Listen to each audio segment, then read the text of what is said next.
I caught my husband signing adoption papers for our baby without my consent. After a 6-month separation, I had to make the hardest decision of my life. I never thought I'd be in this situation, but here I am, questioning everything about my marriage and family. I'm Genelia, 28F, and I've been married to Sebastian, 30M, for 3 years now. We have a beautiful daughter, Trisha, who just turned 1 last month. Sebastian and I met during our sophomore year of college. I was majoring in English literature, dreaming of becoming a writer, while Sebastian was studying business administration.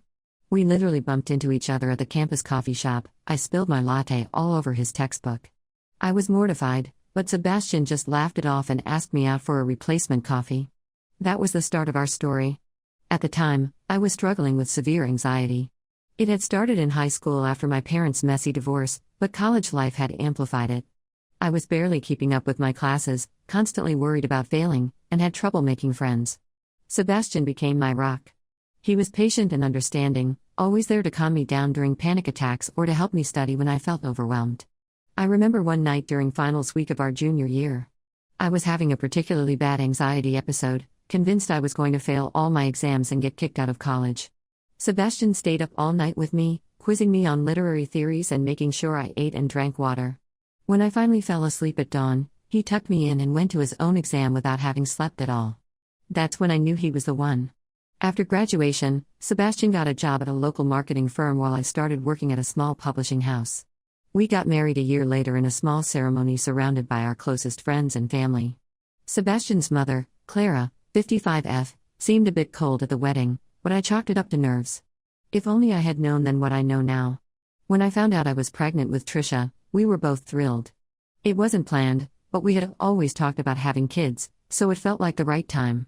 The pregnancy was tough, my morning sickness lasted well into the second trimester, and my anxiety flared up again. I was terrified of something going wrong with the baby.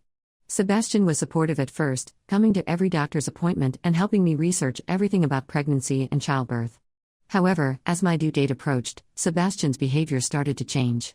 He became distant and would often spend hours on the phone with Clara. I didn't think much of it at first, assuming he was just nervous about becoming a father. I tried to talk to him about it, but he would brush off my concerns, saying everything was fine. After Trisha was born, things took a turn for the worse. Clara started visiting us almost every day, criticizing my parenting skills and suggesting that I wasn't fit to be a mother. She would make comments about how I held Trisha, how I fed her, even how I dressed her.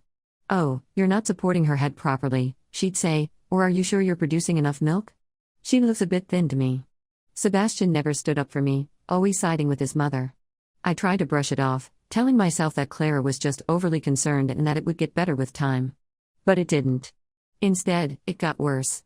Clara started suggesting that maybe I should go back to work and let her take care of Trisha during the day. When I said I wanted to stay home with Trisha for at least the first year, Clara implied that I was being selfish and denying Sebastian the chance to advance in his career. One day, when Trisha was about 3 months old, I overheard a conversation between Sebastian and Clara. I had just put Trisha down for a nap and was heading to the kitchen when I heard them talking in hushed tones in the living room. They were discussing how I wasn't capable of raising Trisha properly due to my history with anxiety. Clara suggested that they should consider having Sebastian's sister, Megan, 32F, adopt Trisha. To my shock and horror, Sebastian agreed that it might be for the best. I stood there, frozen, unable to believe what I was hearing. My own husband, the man who had supported me through my darkest times, was considering giving away our daughter. I must have made a noise because they suddenly stopped talking. I rushed back upstairs before they could see me, my mind reeling. I confronted Sebastian that evening after Clara left. He tried to downplay the conversation, saying they were just discussing hypothetical scenarios, and that he would never actually consider giving up our daughter. But I could see the guilt in his eyes. He knew he had been caught.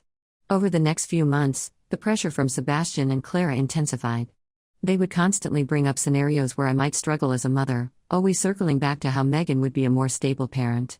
Megan herself started visiting more often, always offering to take care of Trisha and making comments about how she wished she had a baby of her own.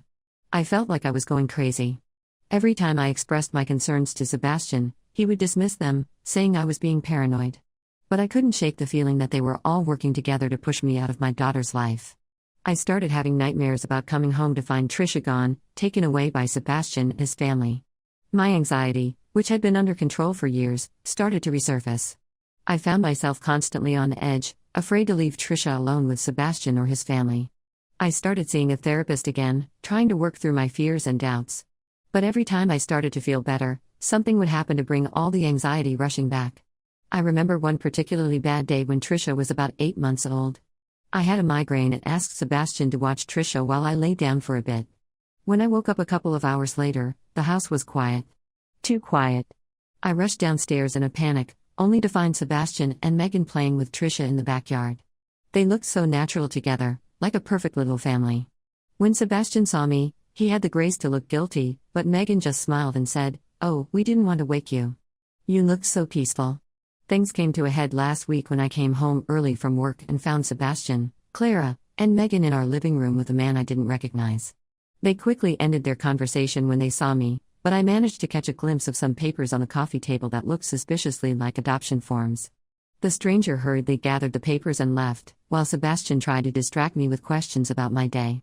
I confronted Sebastian later that night, and he finally admitted that they had been seriously considering having Megan adopt Trisha.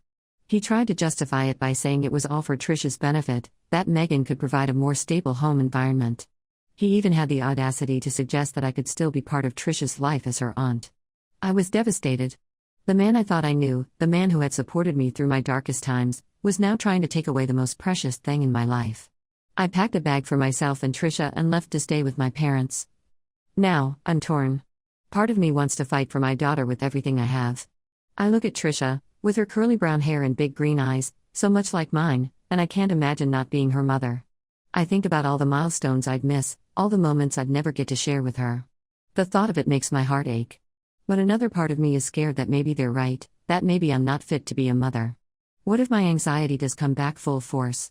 What if I can't handle the stress of raising a child? What if Trisha would be better off with Megan? I don't know what to do next. Should I file for divorce? Should I seek full custody? Am I overreacting? I feel like my whole world has been turned upside down, and I don't know who to trust anymore. The only thing I'm sure of is that I love Trisha more than anything in this world, and I want what's best for her. But what if what's best for her isn't me?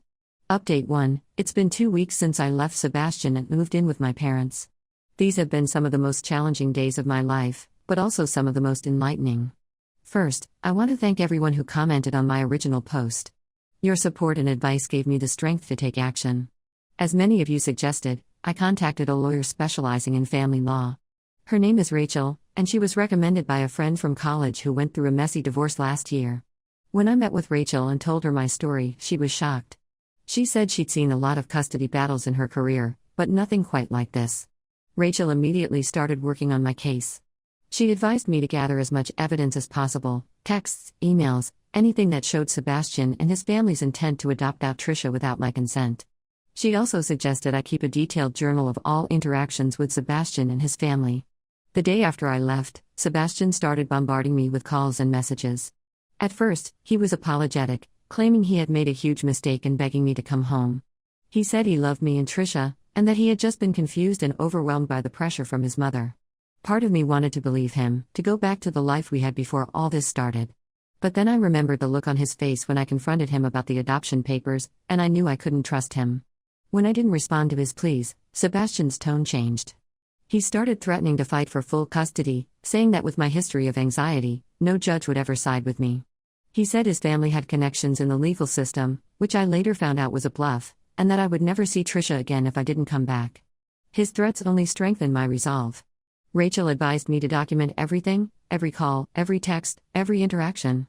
She also suggested I get statements from my doctor and my former therapist about my mental health history and my current state.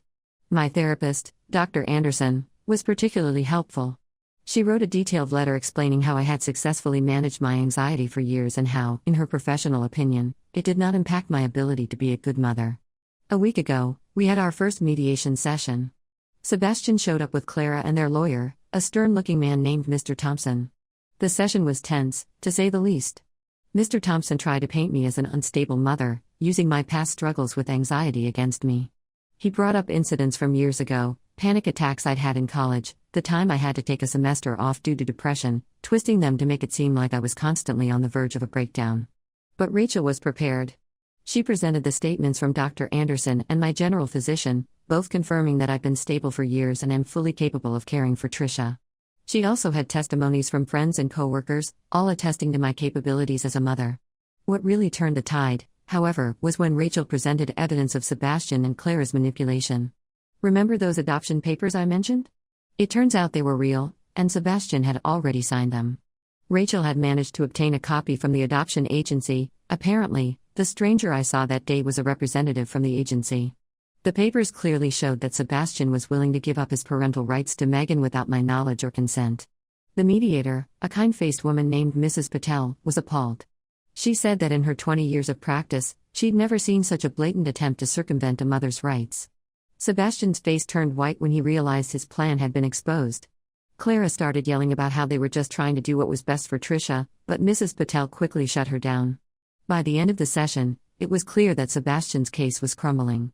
Mrs. Patel strongly advised him to reconsider his position, warning that if this went to court, he could lose all rights to Trisha. She even suggested that his actions could be seen as a form of emotional abuse, which could severely impact any custody agreement.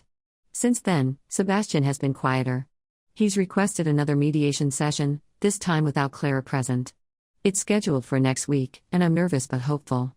Rachel thinks Sebastian might be ready to negotiate a more reasonable custody arrangement.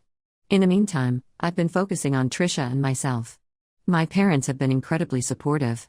Mom has been helping with childcare so I can continue working, and Dad has been giving me pep talks every morning, reminding me of how strong I am. Trisha seems to be adjusting well to our new living situation, which is a huge relief. She's started saying new words every day, and her latest favorite thing is to help Grandma in the garden, which mostly involves digging holes and getting very muddy. I've also reconnected with some old friends who've been a great support system. One of them, Lena, 29F, is a single mom, and she's been an invaluable resource, offering advice and just being there to listen when I need to vent. We've started having weekly playdates with our kids, which has been great for both Trisha and me. As for my relationship with Sebastian, I don't see how we can ever go back to what we were. The trust is completely shattered. Every time I think about how close I came to losing Trisha, I feel a mix of anger and fear that I've never experienced before. Right now, my priority is ensuring Trisha's safety and well-being, and fighting for my rights as her mother. I've started seeing a new therapist, Dr. Lena, who specializes in postpartum anxiety and family trauma. She's been helping me work through my feelings about Sebastian's betrayal and my fears about being a single mother. It's hard work, but I already feel stronger and more confident in my abilities as a mother. I'll update again after the next mediation session. Thank you all again for your support and advice. It means more than you know. Update 2. It's been a month since my last update, and a lot has happened. The second mediation session with Sebastian was unexpected, to say the least. Sebastian showed up alone this time, without Clara or his lawyer. He looked tired and defeated, with dark circles under his eyes and his usually neat hair a mess. As soon as we sat down, he broke down and confessed everything. He admitted that Clara had been manipulating him for years, playing on his insecurities and fears. He said she had convinced him that I wasn't fit to be a mother and that giving Trisha to Megan was the only way to ensure she had a normal life.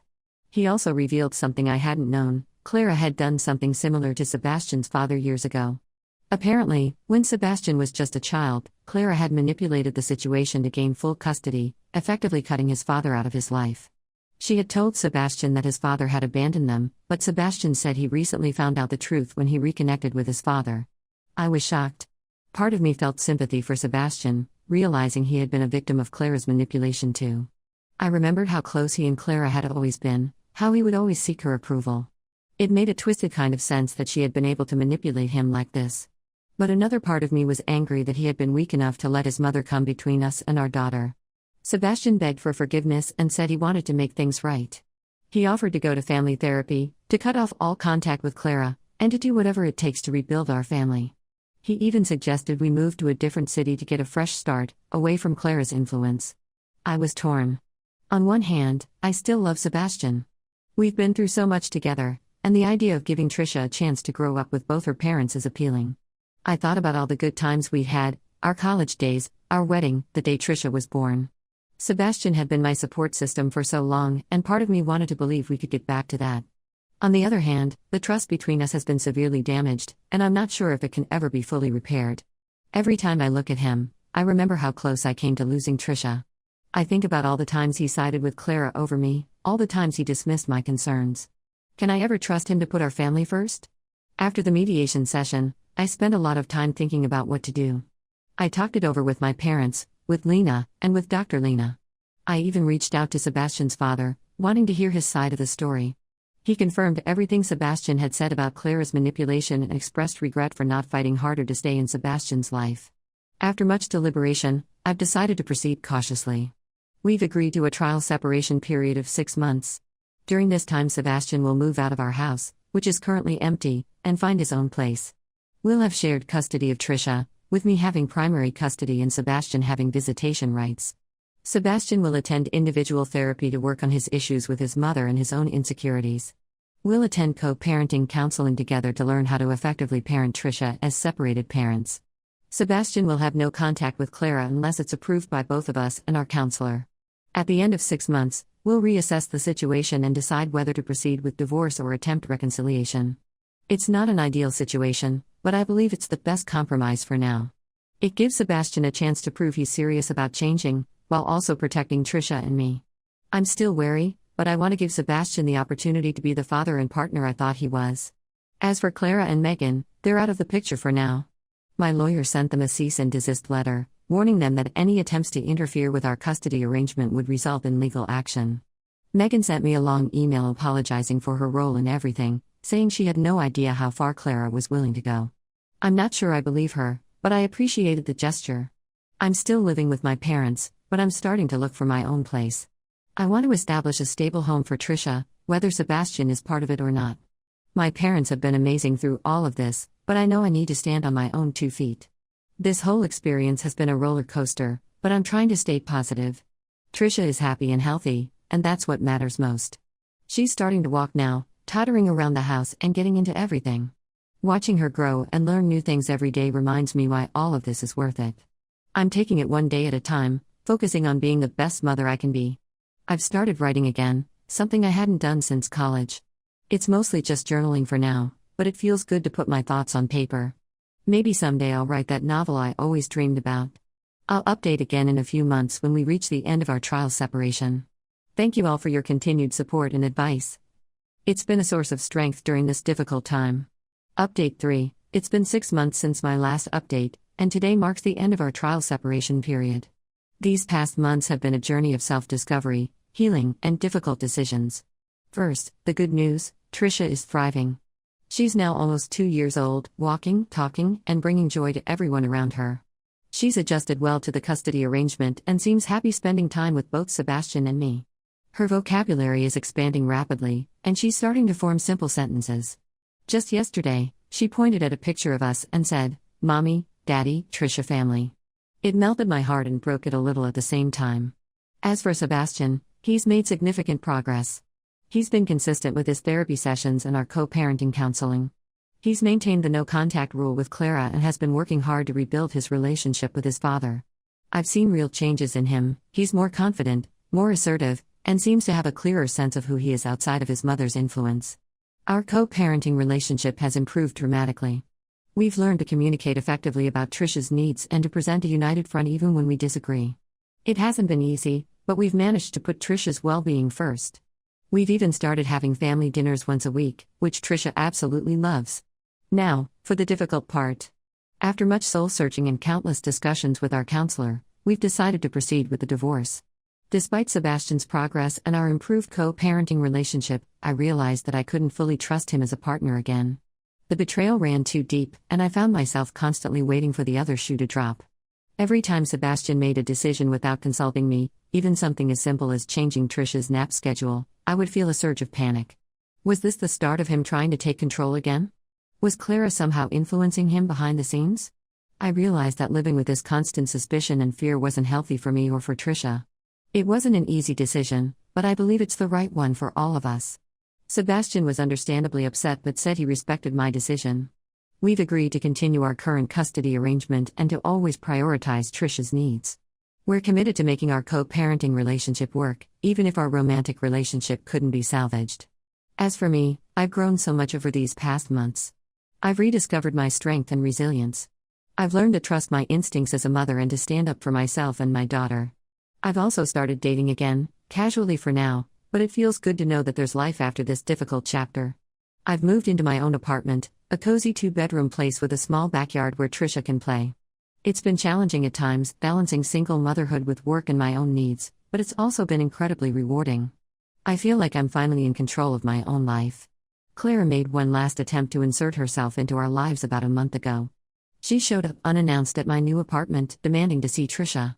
I stood my ground and refused, reminding her of the cease and desist order. She left in a huff, but not before threatening to take us to court for grandparents' rights. My lawyer assures me she doesn't have a case, but we're prepared if she tries anything. Looking back on this whole ordeal, I can hardly believe how much has changed in just over a year.